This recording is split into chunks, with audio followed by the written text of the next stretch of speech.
this business not only replaced my corporate salary but exceeded it. Imagine that, no? Earning more than my 9 to 5 job but with so much freedom and flexibility.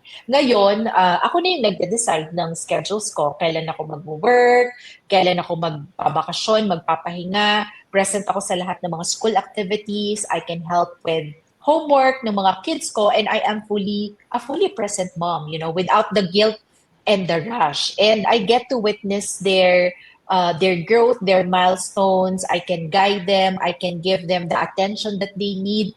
And ito yung mga bagay na hindi ko magawa nung nasa corporate job pa ako, no? Dun sa aking corporate job.